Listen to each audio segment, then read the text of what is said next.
Subscribe and share my channel Sudarsana. ఓం శ్రీ గురు దత్తాత్రేయ స్వామినే నమః. శ్రీ గురుభ్యో నమః.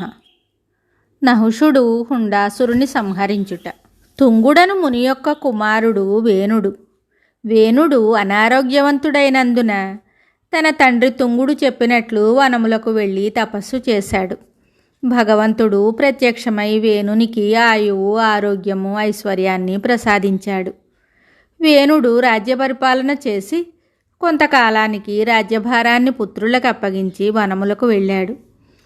ఆ వనములో శ్రీహరి వేణునకు ప్రత్యక్షము కాగా, వేణుడు, స్వామి దత్తాత్రేయుడివై నీవు నెరవేర్చిన ఒక మహత్కార్యమును గురించి నాకు తెలపండి అని ప్రార్థించగా, దత్తాత్రేయుడు ఈ క్రింది విధంగా ఒక కథను వేణునకు చెప్పాడు.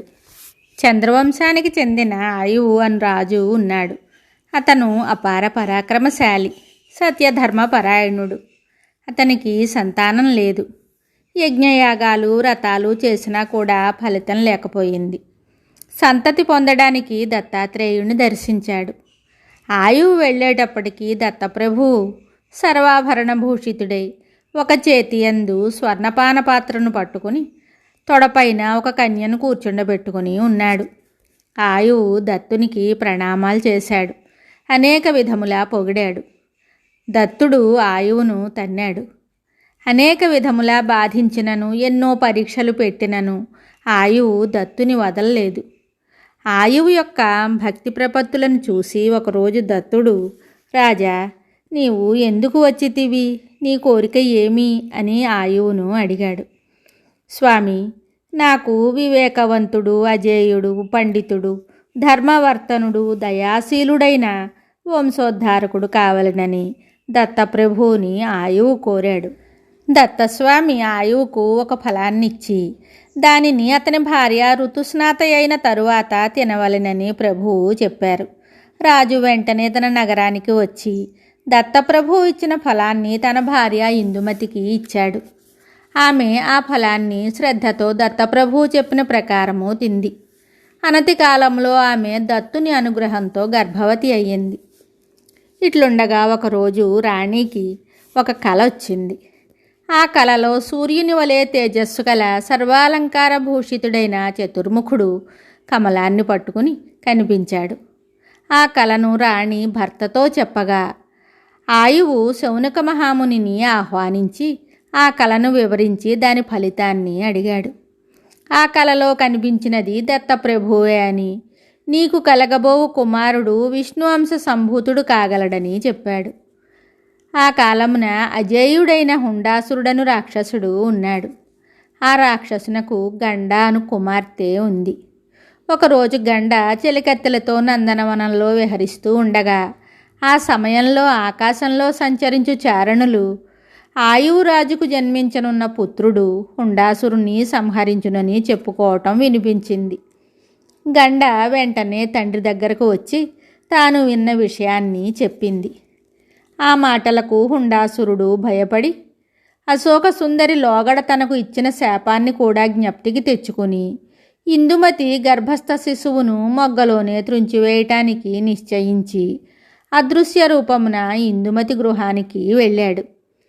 రాణి గర్భంలోని పిండమును విచ్ఛిత్తి చేయుటకు ప్రయత్నించాడు. కానీ దత్తప్రభు రక్షణలో ఉన్న పిండము కనుక హుండు ఏమీ చెయ్యలేక వెనుదిరిగిపోయాడు. చివరకు రాణి ఇందుమతి ఒక చక్కని బాలుణ్ణి ప్రసవించింది. మృత్యువు గురించి భయంతో ఉన్న హుండాసురుడు బాలుని పుట్టుకను తెలుసుకొని ఒక దాది రూపాన్ని ధరించి రాణి మందిరంలో బాలును కనిపెట్టుకుని ఉండే దాదిగా వెళ్ళాడు. రాణి నిద్రిస్తున్న సమయం చూసి దాది రూపంలో ఉన్న హుండు ఆ బాలుణ్ణి అపహరించి తన ఇంటికి తీసుకుని వచ్చి భార్యకు ఆ బాలుణ్ణిచ్చి, ఇతడు నన్ను చంపునట కనుక వీడు బ్రతికి ఉండరాదు, వీనిని చంపి వీని మాంసమును వండి పెట్టమని భార్యతో చెప్పాడు. దత్తప్రభు అనుగ్రహము ఉన్న బాలుడగుట వలన చంపుటకు ఎన్ని ప్రయత్నములు చేసినను ఆ బాలుడు చావలేదు. వంటవాడు భయపడి ఆ బాలుని వశిష్ఠముని ఆశ్రమం ఎదుట విడిచి ఒక లేడిని చంపి ఆ మాంసాన్ని వండి హుండుడికి పెట్టాడు. హుండు ఆ మాంసము బాలునదే అని తలచి ఆనందించాడు.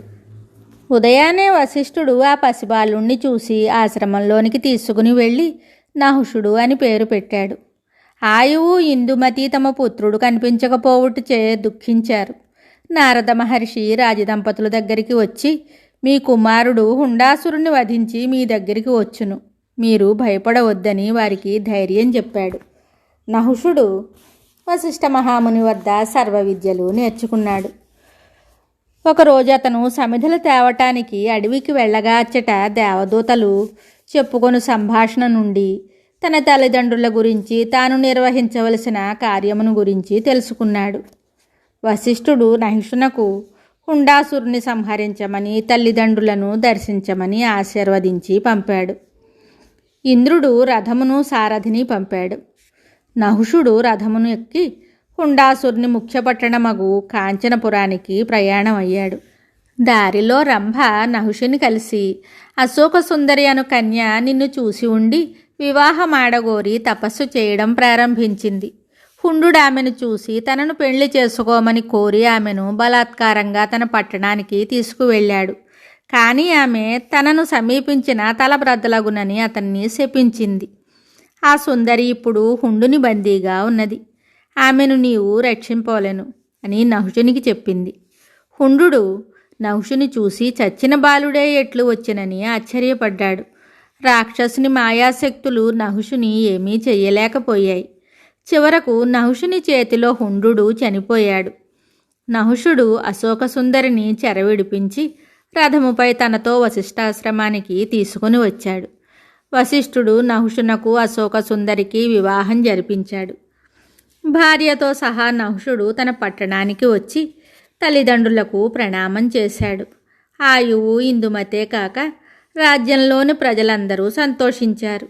నహుషునికి రాజ్యభారం అప్పగించి ఆయువు తన భార్యతో సహా నిరంతరము దత్తస్మరణతో తన జీవితాన్ని గడిపాడు. మిగతా కథ తరువాయి భాగంలో తెలుసుకుందాము. శుభం. Subscribe and share my channel Sudarsana.